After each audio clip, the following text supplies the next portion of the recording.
வணக்கம். இயற்கை உணவு இருக்க, தேர்வு பயம் எதற்குங்கிற தலைப்புல நாம இன்றைக்கு 5வது நாள். இந்த 5வது நாள்ல நம்ம பார்க்கக்கூடிய உணவு பட்டியல் மாணவர்களுக்கு எந்த மாரி சூழ்நிலையில இது உதவக்கூடியது என்பத பார்த்தோம்னா, தேர்வு நேரத்துல மாணவர்கள் தேர்வு அறையில உட்கார்ந்து கொஸ்டின் பேப்பர வாங்குவாங்க. வாங்கி படிச்சு பார்த்து, அந்த கேள்விக்கு எல்லாமே அவங்களுக்கு பதில் நல்லாவே தெரியும். அவங்க எழுத ஆரம்பிச்சா, அந்த குறிப்பிட்ட நேரத்துக்குள்ள அவர்களால் எழுத முடியாது. காரணம், அவர்களுக்கு கை வலிக்கும் அல்லது மணிக்கட்டு வலி உண்டாக ஆரம்பிக்கும். அந்த எழுதக்கூடிய வேகம் மிக குறைவாக இருக்கும். இப்போ பதில் தெரிந்தும் அவர்களால் எழுத முடியாத ஒரு சூழ்நிலைக்கு ஒரு சில மாணவர்கள் தள்ளப்படுவார்கள். இன்னைக்கு அந்த குறைபாடுகளை சரி செய்வதற்குண்டான ஒரு உணவு முறை தான் இன்னைக்கு பார்க்க போறோம். அதற்கு முன்னாடி ஏன் அந்த மாதிரி ஒரு குறைபாடு வருதுங்கிறதையும் நாம தெரிஞ்சுக்கிறணும். இப்போ ஒரு சில பேர் நல்லா படிப்பாங்க. ஆனா எழுதுவது மிக மிக தாமதமாக எழுதுவாங்க இல்லையா?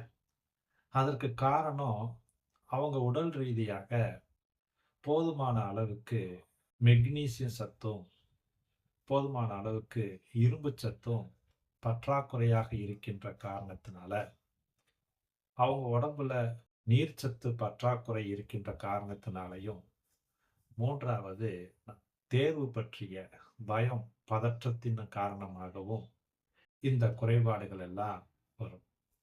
இப்ப நாம இந்த குறைபாடுகளை நிவர்த்தி செஞ்சா மட்டும்தான் அந்த குழந்தைகள் வேகமாக தேர்வுல அந்த குறிப்பிட்ட நேரத்துக்குள்ள அவர்களால் முழுமையாக எழுத முடியும். அந்த வகையில இன்னைக்கு பார்க்கக்கூடிய உணவு பட்டியல், இந்த உணவு பட்டியலினுடைய மெயின் ஃபோக்கஸ் என்னன்னா, மாணவர்களுக்கு நினைவு திறனை அதிகப்படுத்தவும், கை மற்றும் மணிக்கட்டு தசைகளை பலப்படுத்தவும், அதன் உண்டாகக்கூடிய வலிகளை போக்கவும், மூளைக்கு ஒரு தெளிவை கொடுக்கவும் உதவக்கூடிய ஒரு உணவு பட்டியல் தான் 5வது நாள் உணவு பட்டியல். சரி. காலை வேளையில குழந்தைகளுக்கு எந்த மாதிரி உணவு குடுக்கலான்னு பார்த்தீங்கன்னா, பாரம்பரிய அரிசியும், கீரையும் சேர்ந்த ஒரு கஞ்சி கொடுக்க வேண்டும்.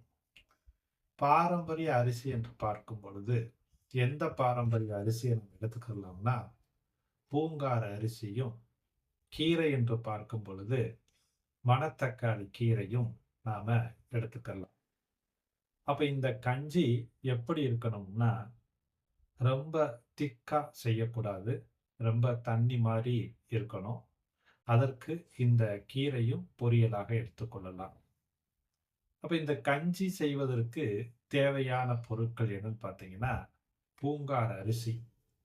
குழந்தைகளுக்கு பொறுத்தளவுல 2 டேபிள் ஸ்பூன் அல்லது 3 டேபிள் ஸ்பூன். சீரகம் ஒரு 1/2 தேக்கரண்டி. பூண்டு ஒரு 3ல இருந்து 4 பல்லு. தண்ணீர் என்று பார்க்கும் பொழுது ஒரு 700 மில்லி தண்ணீர்.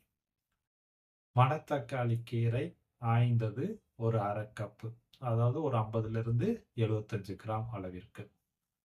நல்லெண்ணெய் தாளிப்பதற்கு, கடுகு, மஞ்சத்தூள், கல் உப்பு இதுதான். முதல்ல நாம அந்த பாரம்பரிய அரிசி பூங்கார நல்லா ஊற வச்சு ஒரு 3 மணி நேரம், 4 மணி நேரம் ஊற வைத்து, ஒரு பாத்திரத்துல போட்டு 700 மில்லி தண்ணீர் ஊத்தி, அதனோடு சீரகத்தையும், பூண்டையும் 1, 2ஆக தட்டி போட்டு, கஞ்சி பதமாக ஃபர்ஸ்ட்டு காய்ச்சி வைத்துக் கொள்ள வேண்டும். காய்ச்சி கஞ்சிய பொறுத்தளவுல ரொம்ப திக்கா இருக்கக்கூடாது. தின்னாக இருக்க வேண்டும். கீரையை பொறுத்தளவுல இட்லி பாத்திரத்துல ஆவியில் வேக வைக்க வேண்டும்.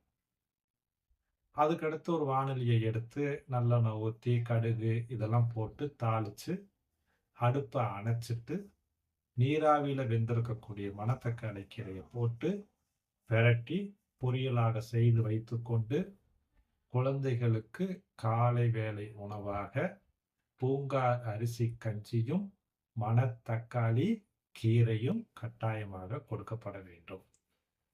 ஏனென்றால் பூங்கார் அரிசியை பொறுத்தளவுல இரும்பு சத்தும், வைட்டமின் பியும் நிறைவாக இருக்கிறது. மணத்தக்காளி கீரையை பொறுத்தளவுல இந்த மன அழுத்தம் உண்டாகும் பொழுது அசிடிட்டி உருவாகும் ஒரு சிலருக்கு. அப்ப அந்த மன அழுத்தத்தினால் உண்டாகக்கூடிய அசிடிட்டியை குறைக்கக்கூடிய ஆற்றல் இந்த மணத்தக்காளி கீரைக்கு உண்டு. இப்ப காலை வேளையில இந்த பாரம்பரிய அரிசி கஞ்சி குடிச்சிட்டு ஸ்கூலுக்கு போகும் பொழுது வழக்கமா நாம 1 லிட்டர் தண்ணீர், மூலிகை தண்ணீர் எடுத்துட்டு போக சொல்லுவோம் இல்லையா? அந்த வகையில இன்னைக்கு என்ன வகையான மூலிகை தண்ணீர்னா, வல்லாரை இலையும், தனியா தண்ணீரும். அதாவது வல்லாரையும், தனியாவும் சேர்ந்த மூலிகை தண்ணீர் தான் இன்றைக்கு குழந்தைக்கு கொடுத்து விடலாம். இப்போ வல்லாரை ஒரு 5ல இருந்து 7 இலைகள், தனியா 1 டீஸ்பூன், தண்ணீர் 1 லிட்டர் அளவு. முதல்ல இந்த தனியாவை 1, 2ஆக சிதைத்து ஒரு பாத்திரத்துல போட்டு, அதுல 1 லிட்டர் தண்ணீரை ஊற்றி, வல்லாரை இலை 5ல இருந்து 7 இலை, அதற்கு மேல பயன்படுத்த வேண்டாம், போட்டு ஒரு 5ல இருந்து 7 நிமிடங்கள் கொதிக்க வைத்து, பின்பு அடுப்ப அணைச்சு, அத ஒரு 10 நிமிடம் மூடி வைத்திருந்து, பின்பு அதனை வடிகட்டி மிதமான சூட்டுல குழந்தைக்கு காலை வேளையில வழக்கமா தண்ணீர் குடிப்பது போல் குடிப்பதற்கு இந்த மூலிகை தண்ணீரை நீங்க குடித்து விடலாம். இந்த மூலிகை தண்ணீரை பொறுத்தளவுல குழந்தைகளுக்கு அந்த மூளை நினைவக மையம் என்று சொல்லக்கூடிய ஹிப்போகாம்பஸ் அதனுடைய தரத்தை இது மேம்படுத்த உதவும். அது டைஜஷனை ஒழுங்குபடுத்தும். மூளைக்கு சூடு உஷ்ணம் இல்லாமல் குளிர்ச்சியாக வைத்துக்கொள்ள உதவக்கூடியதுதான் இந்த மூலிகை தண்ணீர். அப்ப ஸ்கூலுக்கு போகும்போது காலை வேளை கஞ்சி குடிச்சிட்டு இந்த மூலிகை தண்ணீரை எடுத்துக்கிட்டு 11 மணிக்கு குழந்தைக்கு கொடுக்கக்கூடிய ஸ்நாக்ஸாக நாம ஒரு வாழைப்பழமும் ஊற வைத்த பாதாம் 5ம் கொடுத்து விட வேண்டும். இப்போ இந்த பழத்தை எப்படி சாப்பிடணும்னா, குறிப்பா வாழைப்பழத்தை பொறுத்தளவுல ஏலக்கி பழம் சாப்பிடுவது ரொம்ப ரொம்ப நல்லது. இப்போ முதல் நாள் இரவே பாதாம் பருப்பை ஊற வைத்து மறுநாள் காலையில ஸ்கூலுக்கு போகும்போது ஊற வைத்திருக்கக்கூடிய அந்த பாதாம தோல் நீக்கி ஒரு டப்பால போட்டு வாழைப்பழத்தோடு சேர்த்து கொடுத்து விடணும். காலை 11 மணி வாக்குல முதல்ல பாதாம சாப்பிடணும். பாதாம பொறுத்தளவுல ஒரு 25ல இருந்து 30 டைம் நல்லா கடிச்சு மென்னு உமிழ்நீரோட சாப்பிடணும். பாதாம் சாப்பிட்டதுக்கு பின்பு வாழைப்பழத்தை சாப்பிடணும். இந்த 2 சாப்பிட்டு முடிச்சதுக்கு அப்புறம் ஒரு 15 நிமிடங்கள் தண்ணீர் குடிக்க கூடாது. ஏன்னா இந்த 2ம் சாப்பிட்டதுக்கு அந்த 11 மணிக்கு வரக்கூடிய உடல் சோர்வை குழந்தைக்கு போக்க ஆரம்பிக்கும். இந்த உணவு மிக அற்புதமாக அவங்களுக்கு ஒரு எனர்ஜெட்டிக்காக இருக்கும். இதுதான் நாம ஸ்நாக்ஸாக குழந்தைக்கு கொடுத்து விடலாம். இதனோடு சேர்ந்து மதிய வேளை உணவாக பாரம்பரிய அரிசி, ஒரு காய், ஒரு பொரியல் கொடுத்து விட வேண்டும்.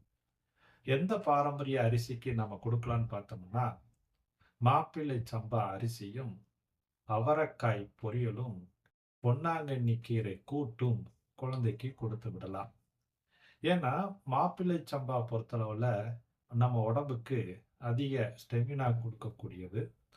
அவரைக்காயை பொறுத்தளவுல பிளானட் புரோட்டீன் நிறைந்திருக்கக்கூடிய ஒரு அற்புதமான காய் இந்த அவரைக்காய். பொன்னாங்கண்ணியை பொறுத்தளவுல கண்ணுக்கும் மூளைக்கும் அத்தியாவசியமாக தேவைப்படக்கூடிய ஒரு கீரை. இந்த மூன்றும் சேர்ந்த ஒரு கலவையை தான் நம்ம குழந்தைக்கு மதிய வேளை உணவாக கொடுத்து விட வேண்டும். அப்போ வழக்கமா பாரம்பரிய அரிசிய ஊற வச்சிரணும். மாப்பிள சம்பாவை பொறுத்தளவுல ஒரு 8லிருந்து 10 மணி நேரம் ஊற வைக்க வேணும். ஒட்டுமொத்த குடும்பம் சாப்பிடுற மாதிரி இருந்தா, குழந்தைகளுக்கு அந்த 2 டீஸ்பூன் அல்லது 3 டீஸ்பூன் அளவுக்கு நீங்க ஊற வைத்து சமைப்பதாக இருந்தால், ஒரு 3 முதல் 4 மணி நேரம் ஊற வைத்தாலே போதுமானது. காய்கறிகளை பொறுத்தளவுல அவரைக்காயையும், பொன்னாங்கண்ணி கீரையையும் இட்லி பாத்திரத்துல ஆவியில வேக வைக்கணும். ஆவியில வெந்ததுக்கு அப்புறம் சிறிதளவு எண்ணெய், ஒரு 1/2 டீஸ்பூன் அளவுக்கு எண்ணெயை பயன்படுத்தி கூட்டாகவோ, பொரியலாகவோ செஞ்சு நீங்க குழந்தைக்கு குடுத்து விடலாம். இந்த கூட்டு அல்லது பொரியலோடு கருப்பு எள்ளையும் பொடியாக பொடி செய்து அந்த கீரை அல்லது கூட்டோடு பொரியலோடு சேர்ந்து குடுத்து விட்டுருந்தீங்கன்னா, குழந்தைக்கு மிக அற்புதமாக வேலை செய்யும். குறிப்பா இந்த மதிய வேளை உணவு குழந்தைகளுக்கு அந்த கை விரல்களில் உண்டாகக்கூடிய வலிகளை போக்கி, மணிக்கட்டு தசைகளை வலுப்படுத்துவதற்கு உதவக்கூடிய ஒரு அற்புதமான மதிய வேளை உணவு தான் இந்த மாப்பிள்ளை சம்பா, அவரைக்காய், பொன்னாங்கண்ணி கீரை உணவு முறைகள். இத முடிச்சாச்சு இல்லையா? இத குழந்தைக்கு கொடுத்து முடிச்சுட்டு, மாலை வீட்டுக்கு வந்த உடனே ஒரு 4:30 மணிலிருந்து ஒரு 5 மணிக்குள்ள நம்ம சீட்ஸ் சொல்லக்கூடிய ஒரு வால்நட், ஒரு பேரிச்சம்பழம், பூசணி விதை 1 டீஸ்பூன். இந்த 3ம் சேர்ந்த ஒரு கலவைய குழந்தைக்கு ஸ்கூல் முடிச்சுட்டு வந்த உடனே கொடுக்கணும். அப்போ ஒரு வால்நட், ஒரு பேரிச்சம்பழம், பேரிச்சம்பழத்துல இருக்கக்கூடிய கொட்டையை நீக்கி பொடிசாக துண்டாக நறுக்கி, அத வால்நட்டையும் கட் பண்ணி, பூசணி விதையும் சேர்த்து ஒன்றாக கலந்து மாலை வேளையில குழந்தைக்கு ஸ்நாக்ஸாக கொடுக்க வேண்டும். ஸ்நாக்ஸாக கொடுத்து முடிச்சுட்டு ஒரு 15 நிமிடம் கழித்து தண்ணீர் குடிக்கலாம். உடனடியாக தண்ணீர் குடிக்க கூடாது. அப்ப இத குடிச்சு முடிச்சுட்டு அப்புறமே வழக்கமா நீங்க குழந்தைகளுக்கு உண்டான உணவு முறைகளை பின்தொடரலாம். இப்ப இந்த வகையில இன்றைக்கு நம்ம முக்கியமா பார்த்தது, அந்த பரீட்சை எழுதும் பொழுது குழந்தைகளுக்கு கை விரலும் வலிக்கும், மணிக்கட்டும் வலியும் ஏற்படும். அதனால அவங்க அந்த குறிப்பிட்ட நேரத்துக்குள்ள அவர்களால என்ன செய்ய முடியாது? எழுதி முடிக்க முடியாது.